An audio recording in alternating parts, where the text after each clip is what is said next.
여호와는 나의 목자시니 내게 부족함이 없으리로다. 그가 나를 푸른 풀밭에 누이시며 쉴만한 물가로 인도하시는 도다. 내 영혼을 소생시키시고 자기 이름을 위하여 의의 길로 인도하시는 도다. 내가 사망의 음침한 골짜기로 다닐지라도 해를 두려워하지 않을 것은 주께서 나와 함께 하심이라. 주의 지팡이와 막대기가 나를 안위하시나이다. 주께서 내 원수의 목전에서 내게 상을 차려주시고 기름을 내 머리에 부으셨으니 내 잔이 넘치나이다. 내 평생의 선하심과 인자하심이 반드시 나를 따르리니 내가 여호와의 집에 영원히 살리로다. 아멘. 하나님 고맙습니다. 지난밤도 주님 품에 안식하게 하셨다가 이 아침 영육을 깨워 마음을 오로지 하여 가장 복된 자리에서 복된 모습으로 주님 앞에 보여드릴 수 있게 하신 주님, 우리 주님 다시 오시는 그날도 그러하게 하여 주옵소서. 드려진 예물 한 이름 한 이름 호명하지 않아도 하시는 줄로 믿사오니 저들의 가정과 직장과 사업장과 일터위에 복을 주시고 하나님 지교회들마다 존경하는 목사님과 장로님들 성도들 함께 어우러져 주님 맡기신 교회 잘 감당하게 하여 주옵소서. 이 아침이 축복이길 소망하며 예수님의 이름으로 기도합니다. 아멘. 5절 6절 시편 23편 5절 6절 다시 한번 읽도록 하겠습니다. 시편 23편 5절 6절 시작. 주께서 내 원수의 목전에서 내게 상을 차려주시고 기름을 내 머리에 부으셨으니 내 잔이 넘치나이다. 내 평생의 선하심과 인자하심이 반드시 나를 따르리니 내가 여호와의 집에 영원히 살리로다. 아멘. 시편 중에 시편이라 불리우는 시편 23편을 새벽에 3일째 묵상하게 되었습니다. 기독교 역사상 가장 많은 사람들에게, 가장 다양한 사람들에게 감동을 남겨 노래로 불리워지게 했던 시편 23편. 같은 노랫말을 가지고 이만큼이나 다양하게 불리워진 노래는 없다 여겨질 정도입니다.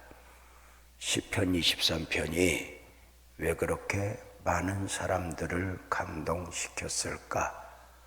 노랫말이 아름다워서, 하나님 말씀이어서, 다윗이 노래했으니까 다 맞지만 가장 중요한 것은 시편 23편 안에 담겨진 스토리, 배경 때문이라고 말씀을 드렸습니다. 시편 23편을 그냥 읽어도 아름답지만 그 안에 담겨진 배경, 스토리를 알고 묵상하면 그 은혜는 30배, 60배, 100배가 된다는 것이었죠. 우리가 그냥 보여지는 부분만 읽으면 시편 23편이 너무도 평강이어서 다윗이 그 인생의 황금기에 가장 평안할 때 여행을 가서 푸른 목장 위에 양떼들이 노니는 모습을 보고 시편 23편을 고백한 것 같아요.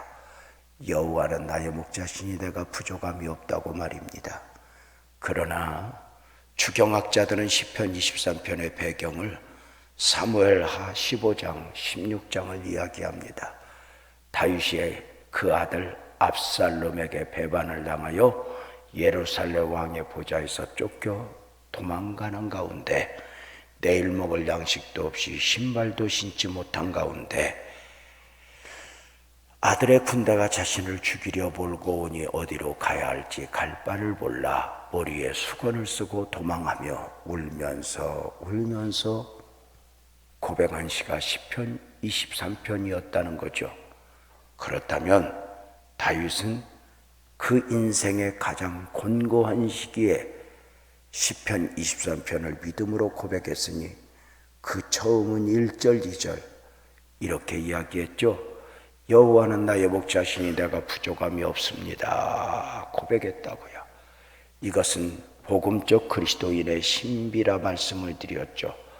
놀랍게도 다윗은 부족함이 없어서 부족함이 없다고 고백한 것이 아니라 모자람이 없어서 모자람이 없다고 고백한 것이 아니라 너무 많이 부족한데 너무 많이 모자란데 그는 여호와를 목자로 삼고 여호와께서 주셨던 약속의 말씀을 붙잡고 나는 부족함이 없다고 고백한 것이었죠. 우리는 이 말씀을 보면서 이렇게 배웠어요. 놀랍게도 다윗은 자신의 삶의 환경이 박살이 났지만 모든 것이 무너졌지만 마지막까지 그 입술에서 믿음을 놓지 않았다고 말입니다. 놀랍게도 마귀는 그 언어에서 믿음을 놓아버리게 합니다. 복받을 짓 다 하고 입으로 다 까먹게 합니다.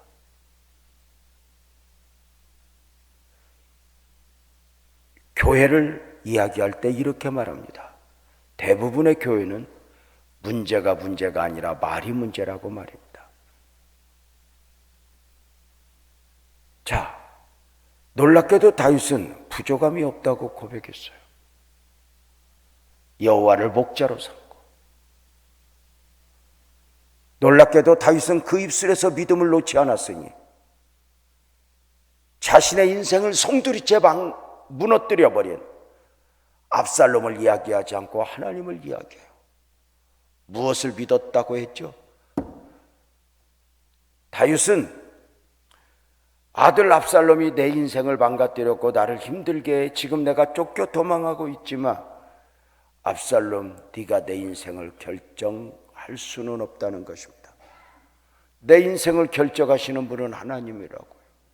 그 믿음을 가지고 이렇게 고백했어요. 그가 나를 푸른 풀밭에 누이시며 쉴만한 물가로 인도하시는도다. 놀랍게도 다윗은 보여지는 부분은 아들 압살롬에게 쫓겨가고 있지만 믿음으로 고백은 나는 하나님의 인도 중에 있습니다라고 말해요. 영적 시각을 가지고 하나님을 향하여 주파수를 바치고 자신의 삶을 평가한 것이죠. 평생에 살아가면서 누구 때문에 무엇 때문에 사람에 매여 과거에 매여 허우적대는 것이 아니라 누구 때문에 무엇 때문에 여기까지 왔던 나는 하나님을 믿으니 내 삶을 이끌어 가시는 그 하나님을 고백하는 영성, 이것은 최고의 은혜요 축복이었다 말씀을 드렸죠. 어쩌면 그렇게 한 번도 안 들은 것처럼 그렇게 빤히 쳐다보는 줄. 하여튼 이해는 안 가지만 그러왔다 그 말이죠. 놀랍게도 다윗은 그 처절한 상황 속에서 내 영혼을 소생시키시고 이렇게 고백하니 다윗은 삶의 환경을 고백시켜달라고, 삶의 환경을 회복시켜달라고 기도하지 않았어요. 우선의 환경이 회복되는 거 굉장히 중요해요. 힘들 때, 가난할 때, 돈이 없을 때 이거 회복되는 거 이거 굉장히 중요해요. 그런데 우리가 눈을 좀 크게 열고 보면 우선의 회복이 아니라는 거예요. 인생은 오늘 문제가 해결되었다고 해서 내일 문제가 없는 게 아니에요. 인생은 양파 껍질 같아요. 한 문제가 해결되어도 그 다음 문제, 한 문제가 해결되어도 그 다음 문제. 오늘 당장 이 문제만 해결되면 아무 걱정할 것 없지만 모든 인생은 그래요. 가난할 때는 돈만 있으면 하지만 돈만 있어서 걱정이 없으면 삼성 이재용 회장이 걱정이 없게 아니잖아요. 우리 같은 서민은 상상하기도 힘들 만큼 많은 돈을 가진 사람들, 높은 자리에 있는 사람들 치고 없어요. 많이 가진다고 행복한 게 아니요. 인생은요. 여러분 한번 물어볼까? 여러분 물 말아서 신김치 넣고 그저 김치 이제 담은 거 넣고 막 먹는 사람이 입맛이 좋아? 산의 진미를 그냥 진열해 놓고 먹는 사람이 입맛이 좋아? 산의 진미를 먹어본 적이 없다고 여러분은 말하겠지? 여러분 어떻게 생각해? 누가 입맛이 좋을 것 같아? 여러분 산의 진미 먹어본 적 있어 없어? 없어? 있어. 여러분 부패해.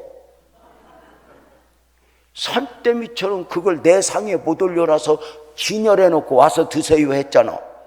근데 우리는 접시 들고 그거 먹을 때마다 하는 말이 있어. 먹을 게 없어, 먹을 게 없어. 그걸 하루만 먹으니까 그렇지 이틀 먹고 3일 먹어봐 사람 미쳐 죽어. 제가 부흥회 다니면서 하는 것 중에 하나가 어떻게 하면 음식을 덜 먹을까요? 대접하는 분들은 어쩌다 한번 좋은 거 대접하지만 나는 내가 먹어봐. 아침에 곰탕 먹고 낮에 회 먹고 저녁에 장어 먹고 그 다음날 소고기 먹고 그 다음날 뭐 먹고 나 죽어. 인생 별거 없어. 옷 한 벌 입는 사람이 입을 게 없어. 옷이 많은 사람이 입을 게 없어. 이해가 안 가지? 옷 한 벌 입는 사람은 고민할 게 없어. 그거 입고 가면 돼. 근데 여자들은 장롱이 휠 정도로 옷을 쌓아놓고 넘기면서 입을 게 없어. 입을 게 없어. 남자들은 앉아서 기가 막히지. 고만. 그럼 여자들은 또 안 그래. 뭐라고 한마디 톡 쏘면서. 맞는 게 있어야지, 맞는 게. 여자들은 복잡해. 인생을 뭐 오늘 문제 해결되면 아니요. 우리가 주님을 향해서 방향을 잡고 믿음에서 무너지지 않고 가는 게 왜 중요하냐면 여러분 오늘 문제 해결된다고 인생의 문제가 해결되면 오늘 문제 해결하려니까 다니엘이 사자굴 문제 해결된다고 그래서 앞으로 문제가 없으면 기도 안 하고 사잘 문제 해결하면 돼. 그러나 사자굴 문제가 해결된다고 원수들이 다니엘을 그냥 두겠어? 어차피 돌파할 문제고 어차피 이겨내야 할 문제지. 오늘 문제 해결돼봐. 우리 교회 집사님 한 분이 그래. 목사님 기도 좀 해줘. 우리 아들 대학만 합격하면 소원이 없겠어. 우리 집안에 대학 나온 사람이 없어.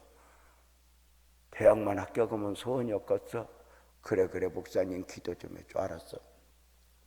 하나님 저 혼자 사는 집사님이 아들놈 대학만 합격하면 소원이 없겠답니다. 하나님 그 집안에 대학 나온 사람이 없다는데 그까지 어려운 건 아닐 텐데 어디나 하나 더 줘버리소.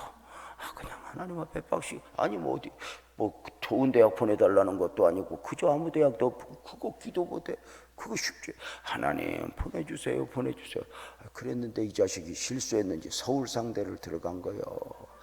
놀랄 건 없어. 서울 상대는 서울에서 상당히 떨어진 대학을 서울 상대라고 이렇게. 그것도 어디야?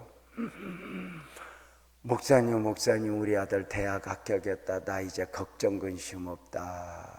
며칠 있다 또 인상 쓰고 다녀. 왜 그러냐니까 등록금을 누가 주기로 했는데 안 나온대. 목사님 우리 아들 등록금만 해결되면 소원이 없겠다. 목사님 우리 아들 등록금 해결되게 해줘. 또 기도해. 하나님 저 자식 저 등록금만 해결되면 저 어미가 소원이 없겠다는데 어떻게 해주소. 그놈 대학 군대 갔다 올 때까지 7년 동안 나도 등록금을 한 2번 줬어. 마지막 등록금 딱 내고 나서는 우리 집사님 얼굴에 꽃이 피었어. 목사님 이제 내 할 일 다 했다다. 이제 신방사명만 감당하면 된다 그래. 누가 신방사명 준 것도 아니야. 지가 알아서 쫓아다녀. 도움이 되는 것도 아니야. 와서 줘라. 신방하면서 목사님들이 힘든 것 중에 하나가 쫓아다니면서 줘는 권사요. 미치고 벌떡 뛰지.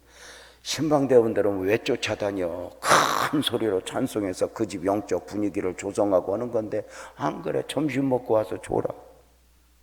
그럼 목사는 크게 찬송해야 돼. 왜냐하면 하고 싶어서가 아니라 저 조는 권사 깨우려고. 목사 직업 고충이 있어. 이해 좀 해줘. 목사님 나 이제 할 일 다 했어. 그래 알았어. 그래 이제 얼굴이 환해서 또 기도해. 이제 됐다. 그래도 며칠 있다 또 인상 쓰고 다녀. 왜 그래? 취직이 안 된대. 우리 아들 취직만 하면 소원이 없거든. 또 기도해. 하나님 또 취직이랍니다. 이번에는 좀 어떻게 해주소. 대기업은 아니어도 중소기업 들어가서 좋아놨어. 잔치를 하고. 요즘 애들 취직하기 너무 힘들잖아. 교사 되기 뭐 되기 불쌍해 죽겠어. 애들 요새 우리같이 대강 살 때가 훨 좋았어. 참 하나님 취직했어요. 너무 좋아요. 얼굴에 꽃이 펴. 이제 걱정 근심 없지. 그지 목사님. 그리고 얼마 있다 또 인상 써. 왜 그러니까 짝이 없디야. 널린 게 여자인데 짝이 없는 그놈 또 기도해. 하나님 자기 아들 짝만 맺어주면 소원이 없겠다는데 눈먼 거라도 하나 걸리게 하소서. 또 기도해. 기적같이 교회에서 만나서 결혼했어. 내가 줄에 서면서 너네들 잘 살아, 너 엄마가 너 짝만 맺으면 소원이었겠다고 그랬어.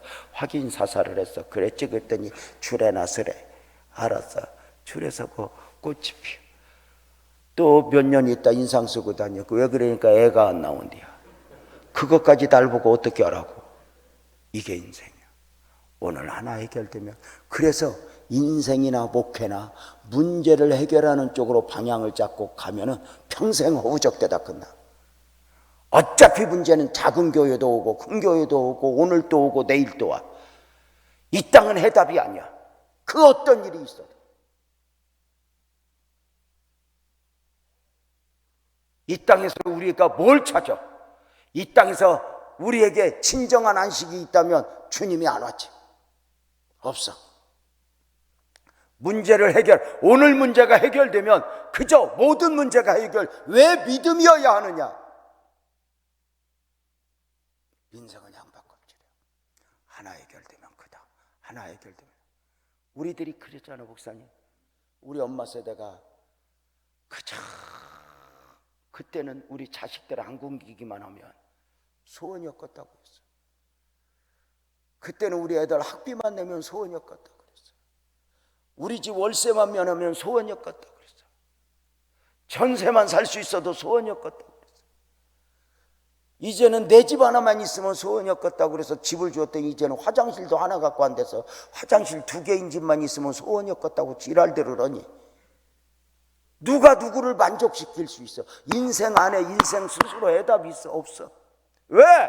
인생의 모든 문제는 환경의 문제가 아니야. 근본적으로 죄와 사망의 문제지. 그래서 믿음으로 주님을 향하는 거야.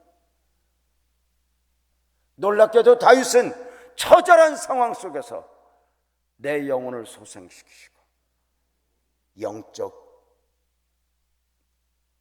원리에 방향을 맞추고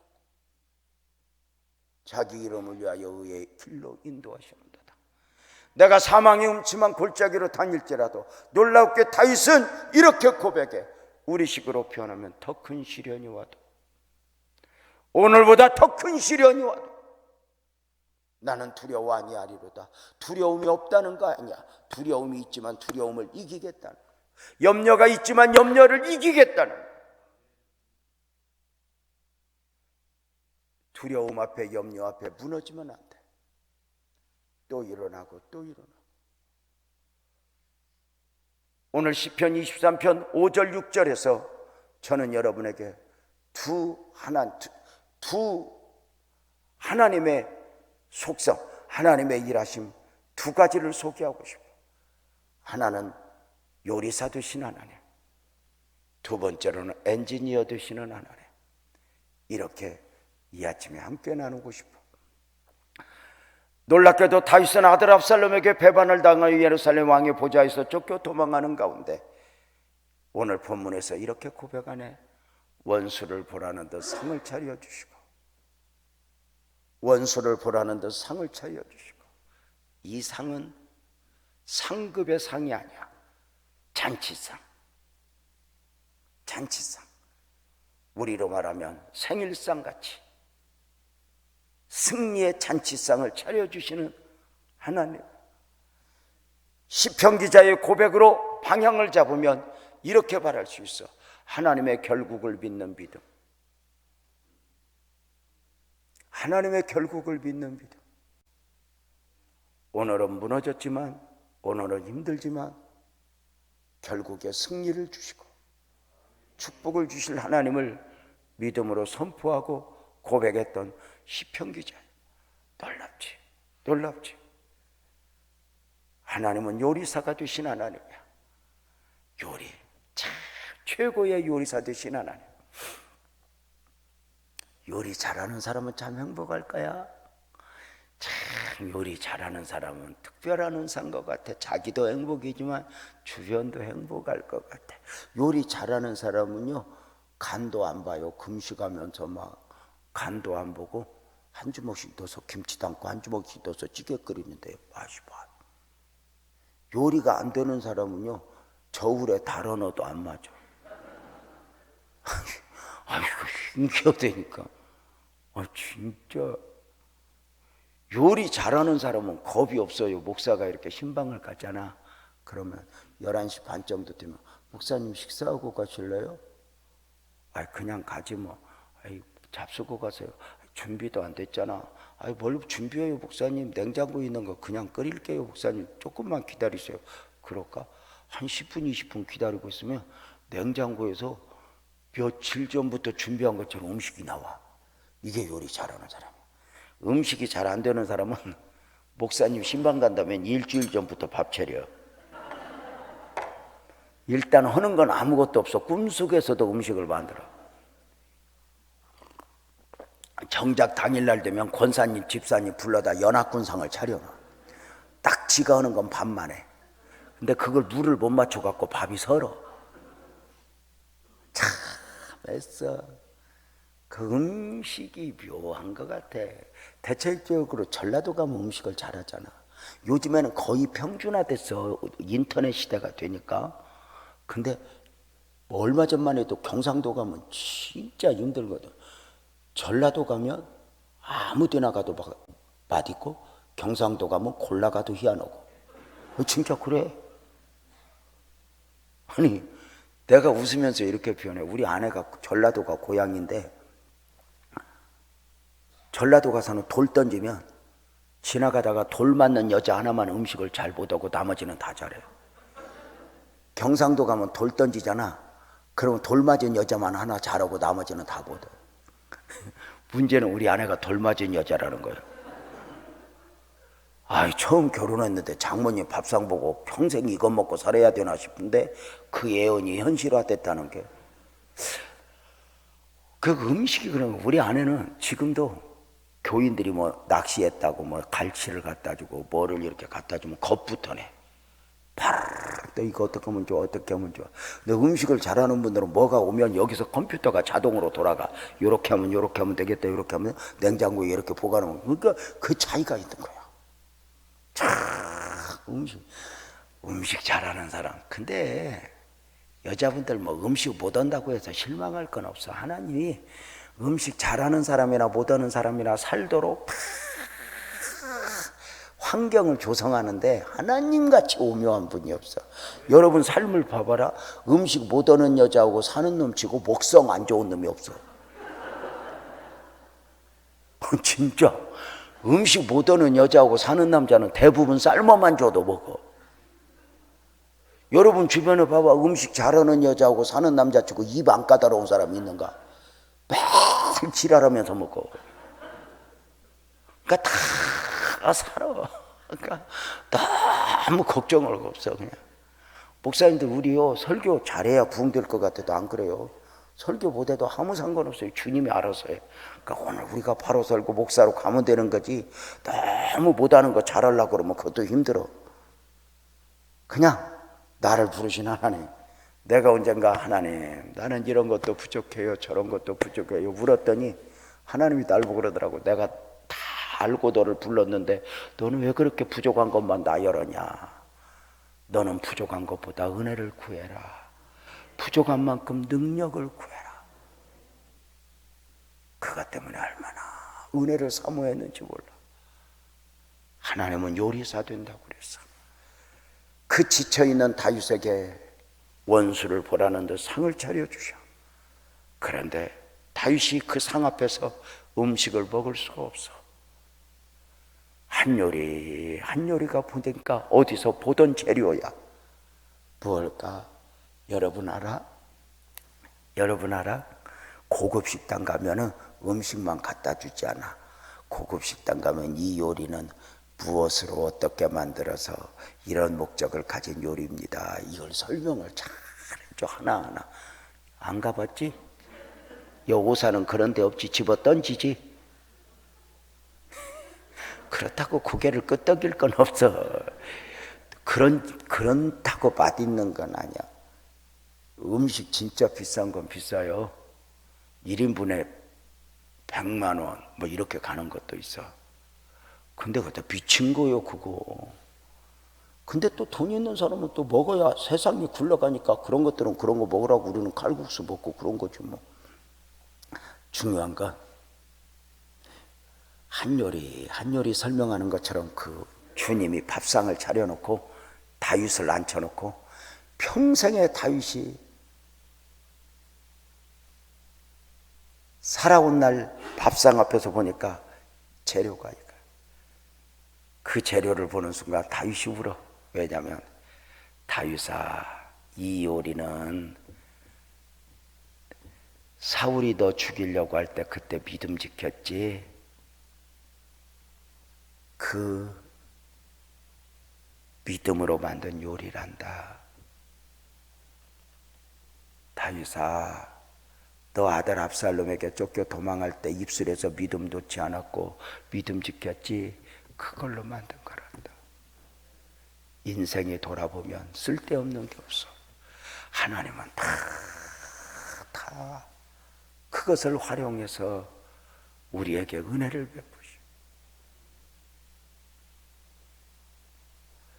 요리사 되신 하나님은 재료가 좋아야 되는 게 아니야.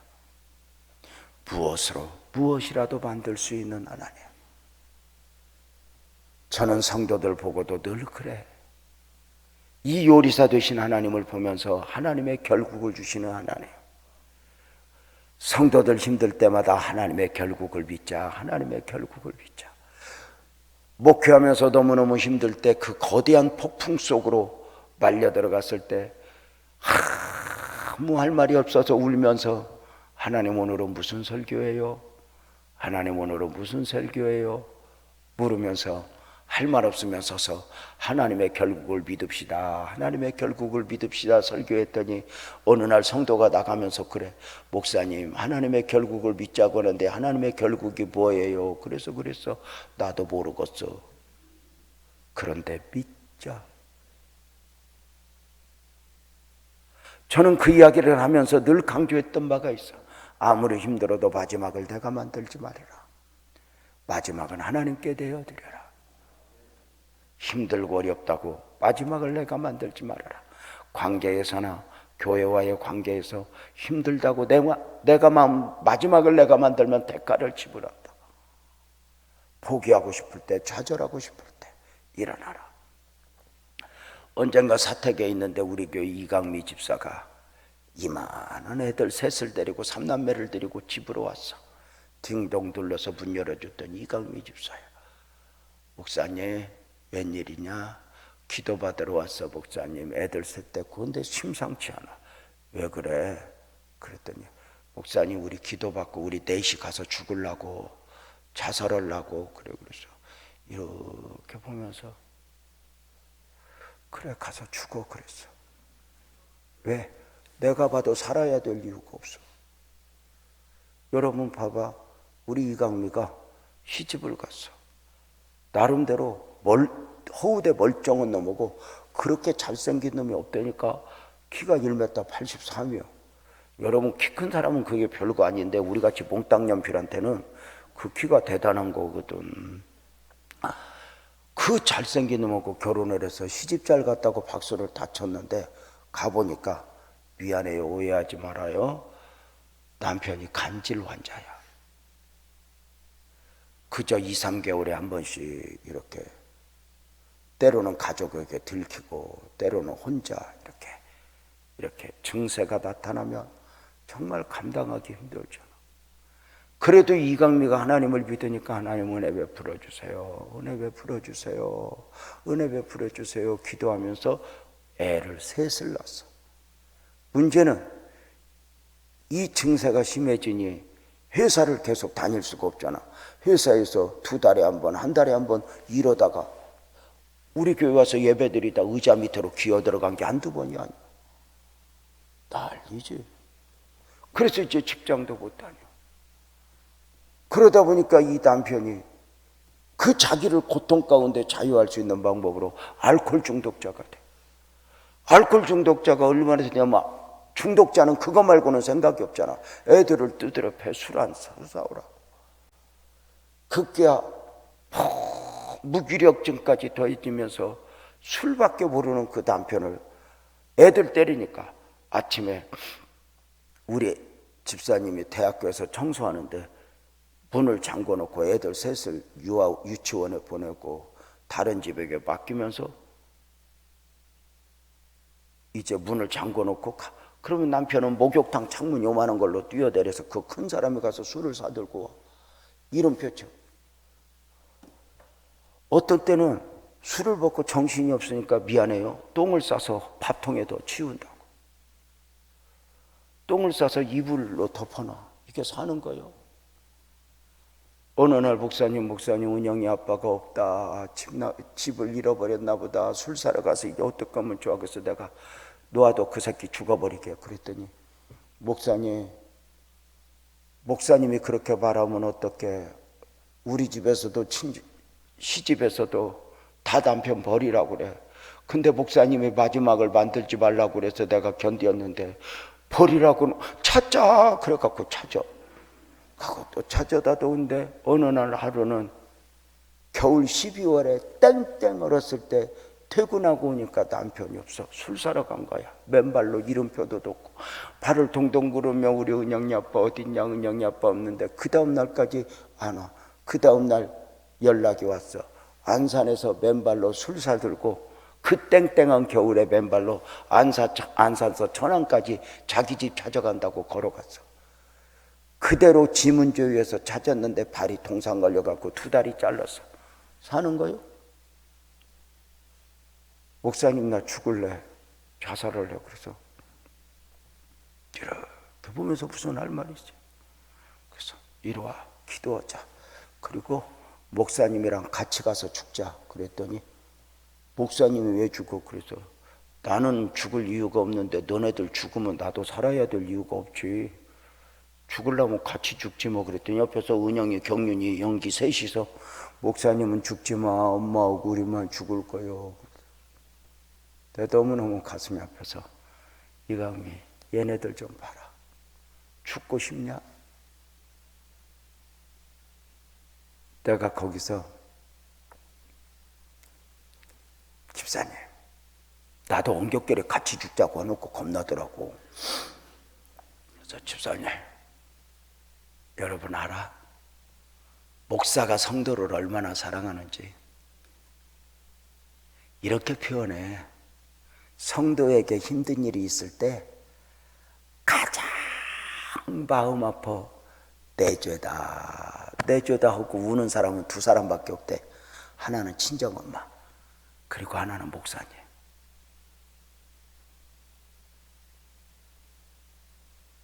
여러분이 좋은 일 있을 때 아무 사심 없이 좋아하는 사람은 2밖에 없어. 하나는 시골 저 꼬방에 사는 친정엄마. 그저 화장실 2개, 3개인 큰 집 딸 사는 거 보면서 잘했다, 고맙다. 그게 엄마예요. 자기 생각 안 해. 목사님도 집 없어서 맨날 교회 한쪽 구석에 살면서도 성도들 잘 되면 좋아. 고맙다, 고맙다. 친정언니는 안 그래? 그 집 돌아보면서 처녀 때는 지 맘대로 살더니 남편 하나 잘 만나갖고 오강한다고 그래. 여러분 얼마나 목사가 성도를 가슴 아파하는데. 그래서 목사는 부인이 2이요. 하나는 집에 있고 하나는 교회에 있고. 근데 집에 있는 부인은 별로 신경 안 써. 밖에 있는 부인들 아프면 얼른 쫓아가. 그 정도로 성도 사랑해. 근데 또 성도들은 그거 이해 못해. 조금만 서운하면 뭐 목사님이 변했다느니 뭐 이제 목사님한테 나 없어도 된다느니 아주 처음부터 너 없어도 되었어. 뭐 그러고 살지 마. 네. 같이 죽자 그래놓고 겁났는데 애들이 죽지 말래. 근데 내가 이렇게 보면서 그랬어. 집사님 앞으로 10년만 더 살아보고 죽자. 10년 후에도 이 모양 이 꼴이면 우리 다 하나님 없다 그러고 다 엎어버리고 우리 죽어버리자. 10년만 견디자. 내가 예언을 한 게 아니라 5년을 하려다 너무 빨리 올 것 같더라고. 진짜. 그래서 10년만 견디고 그때도 이 모양은 죽어버리자. 그래, 애들 봐라. 그랬더니 집사님이 이렇게 애들을 보더니 목사님 기도해줘. 10년은 버텨볼게. 사람이 기한이 정해지면 견딜만 하잖아. 10년은 견뎌볼게. 그래. 함께 울면서 기도하고 보냈어. 난 잊어버렸어. 왜냐면 내가 예언한 게 아니거든. 어느 날 10년이 훌쩍 지났나 봐. 나도 몰랐는데 이만큰 애들을 데리고 소나타 3를 몰고 우리 이강미가 우리 집 와서 목사님 절 받으리야. 아니, 설날도 아닌데 왜냐. 애들 셋까지 데리고 와서 목사님 절 받아. 그리고 절하면서 엉엉 울어. 왜 그러니까 오늘이 10년이래. 그때 죽었으면 어떡할 뻔냐. 그때 포기했으면 어떡할 뻔했냐. 저하고 마지막 죽음의 고비를, 자살할 고비를 넘기고 10년 버티겠다고 갔는데 그 학교에서 근무하는데 6개월 만에 남자 직원이 하나 발령이 나서 왔어. 학교 직원이. 근데 이야기를 하다 보니까 이 사람이 애들 아빠 군대 동기야. 이렇게 그래. 원철 씨 괜찮아요? 왜요? 원철 씨 군대에서 다쳤어요. 제가 그거 다 알아요. 뭐예요? 그러면 지금 아무 보상도 못 받고 있어요? 그때부터 행정소송을 해가지고 그 남자가 증인으로 자료 찾아서 도와주는데 원호대상자가 됐어. 원호대상자가 딱 되니까 세상에 그 신랑을 그날부로 원호병원에서 싣고 가서 마지막까지 관리하더라. 그러면서 그동안 밀렸던 거 정부에서 보조를 하는데 임대지만 아파트가 나오고 애들 학비가 면제되고 나중에 애들 컸는데 취직도 다 되더라고. 그래서 하나는 교육공무원이고 둘은 사업하는데 애들 취직까지 시켜놓고 원호병원에서 신랑이 죽더라고. 근데 더 놀라운 건 그 신랑이 얼마나 좋은 신랑인지 지금 천국에서도 월급을 보내 매달. 뭔 말인가 알아들어? 수준 높은 말인데.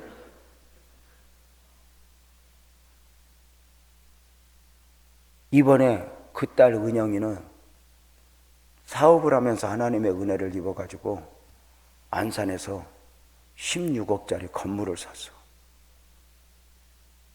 거기에서 뭘 한다고.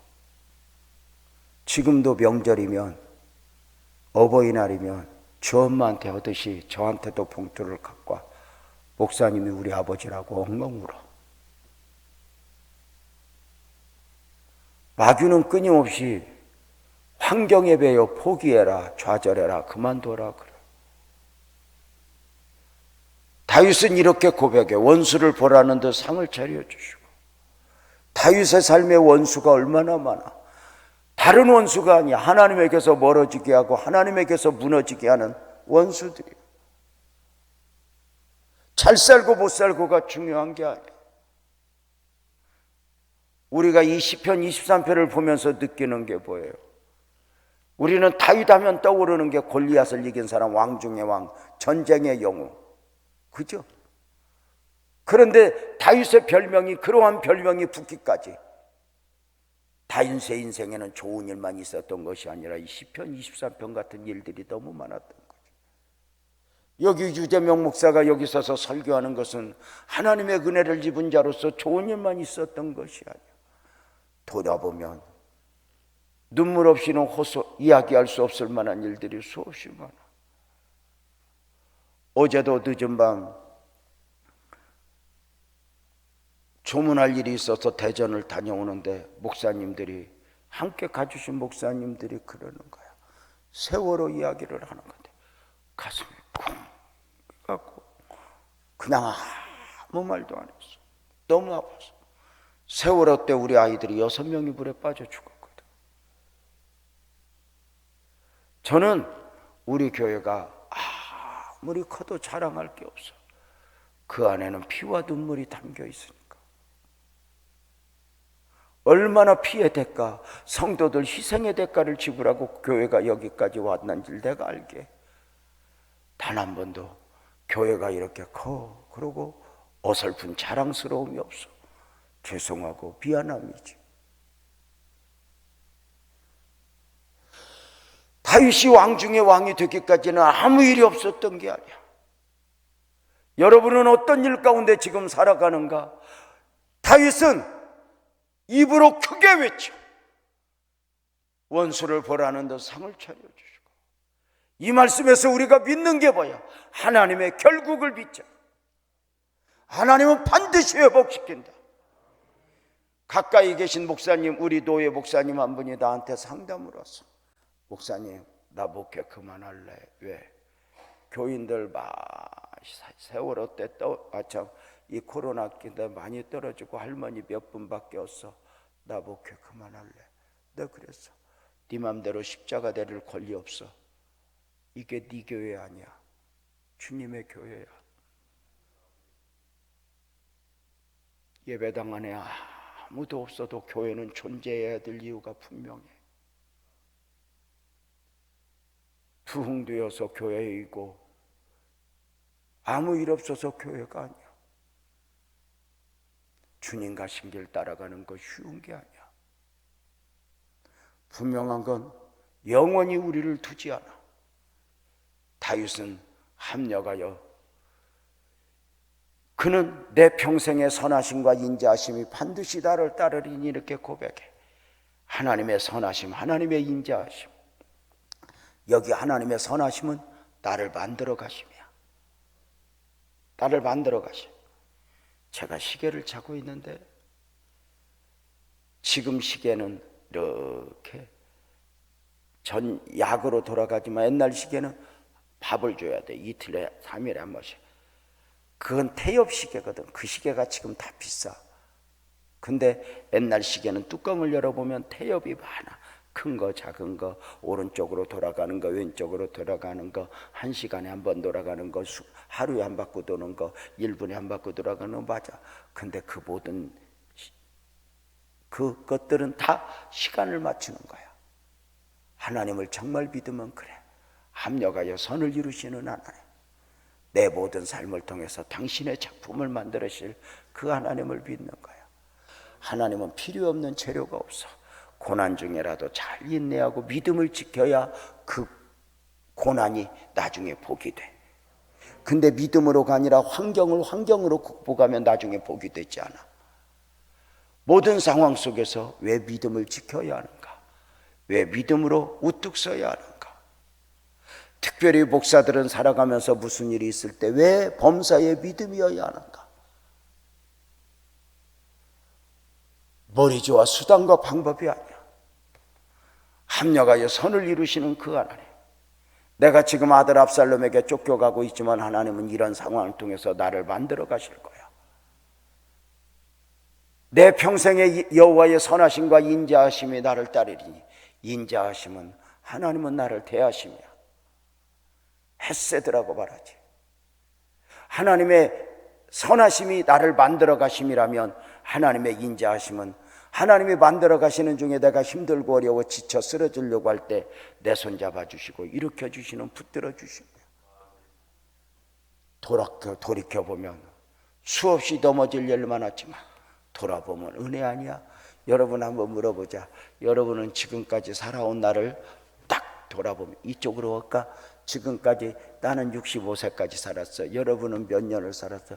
저보고 목사님은 60, 어떤 목사님은 나이를 말 안 해. 근데 나는 나이를 말하니까 목사님은 왜 그렇게 한 번씩 나이를 말해. 그래서 나는 내가 봐도 65세 보면서 거울 보면서 그래. 너 애썼다고, 사느라고 애썼다고 내가 다 격려해.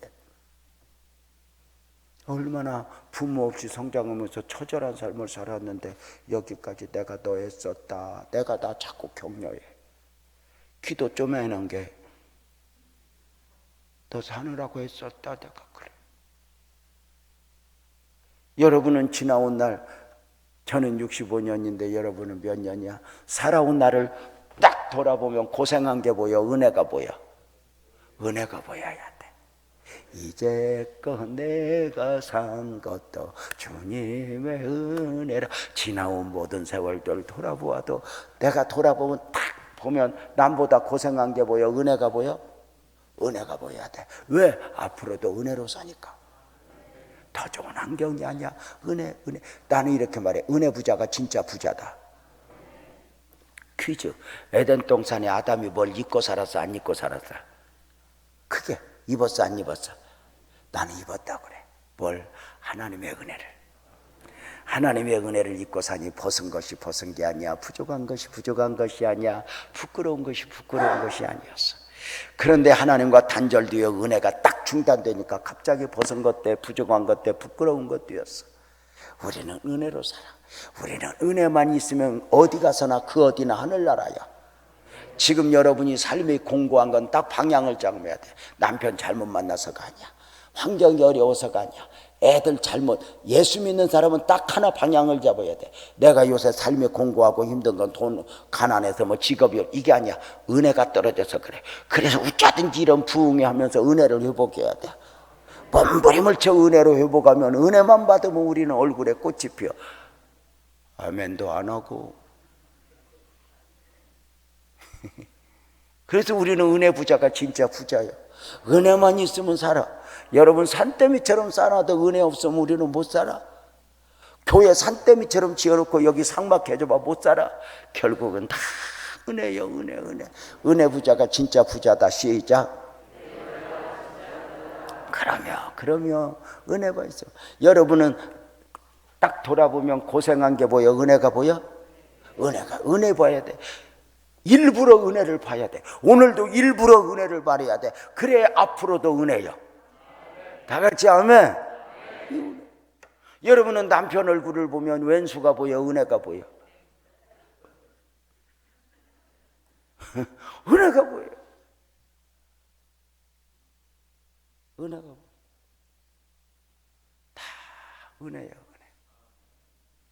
필요 없는 것은 하나도 없어. 하나님은 내 삶을 다 섞어서 가장 아름답게 만들어내시는 그 하나님을 제가 오늘 저녁에 소개하면서 성에 바칠 거야. 오늘 저녁 아마 너무너무 좋을 거야. 너무너무 좋을 거거든. 제가 요셉 이야기하면서 설교할 거예요. 근데 너무너무 좋을 거야. 정말.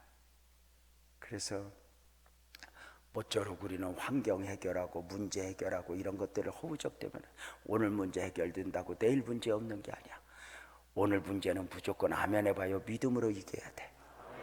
믿음으로 이기면 그 다음에 축복이 보이고 은혜가 보이고 역사하시는 그 하나님 은혜 믿으면서 우리 오산지역 성도님들 교회 잘 섬겨주세요. 목사님 불쌍히 여겨야 돼. 진짜 은혜는 목사님이 측은해 보여. 내가 어느 날 설교 마치고 이렇게 나와서 인사하는데 우리 할매 권사 하나가 아이고 우리 목사님 불쌍해 죽겠어. 똑같은 설교를 4번씩이나 하고 아이고 목사님, 그래서 권사님 나 불쌍하지. 그래서 나 안아달라고 그랬어. 은혜로 보면 못 봐줄 것도 없고 못 이길 것도 없어. 나를 무너뜨리는 건 환경이 아니야. 내 안에 다요. 어쩌든지 포기하지 말고 끝까지 주님 보면서 하고 싶은 이야기 많은데 제가 오늘 벌써 6시가 됐어. 그만하자. 아침에 은혜 많이 받았지? 옆에 사람 보시면서 마스크 썼지만 한마디 해줘. 나도 다지만 너 은혜로 살아라. 그렇게 한마디 해줘.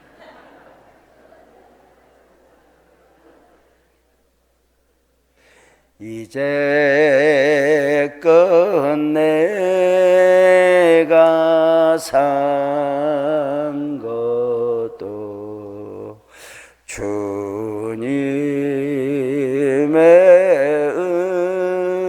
은혜라. 또 나를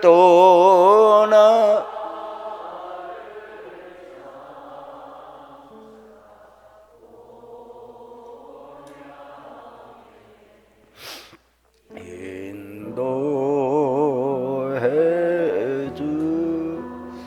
주시리. 가슴에 손 얹고 할렐루야 할렐루야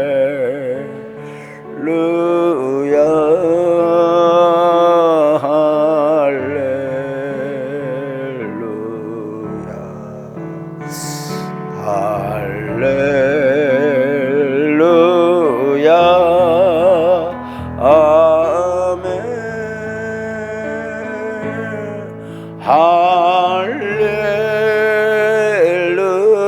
할렐루야 할렐루야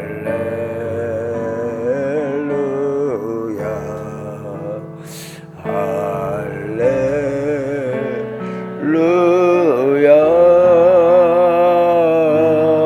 아멘. 하나님 아버지, 오산지역 기독교 청년합회 소속된 지교회들마다 축복하시고, 존경하는 목사님들 목회사역을 축복하시고, 성도들 삶의 현장을 축복하시되, 요리사 되신 하나님이 저들 고난을, 저들 아픔을, 저들의 삶을 잘 만들어 주사 언젠가 하나님의 결국을 보게 하여 주옵소서.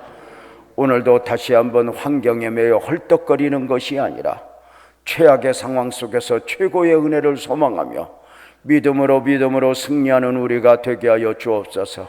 그러나 아무리 다짐해도 마음대로 되지 않습니다. 우리를 성령으로 충만하게 하여 주옵소서. 결국은 성령의 능력이 임해야 됩니다. 생각으로 안 됩니다. 하나님, 교회마다 성령으로 충만하게 하여 주옵소서. 가정마다 성령으로 충만하게 하여 주옵소서. 이 아침 성령으로 충만하게 하여 주옵소서. 너 하나님의 사람아, 믿음으로 승리할지어다. 주여, 믿음이 믿음 되게 하여 주옵소서. 우리 주여 한번 무릎 짓고 기도하다 자유로 돌아갑니다. 주여.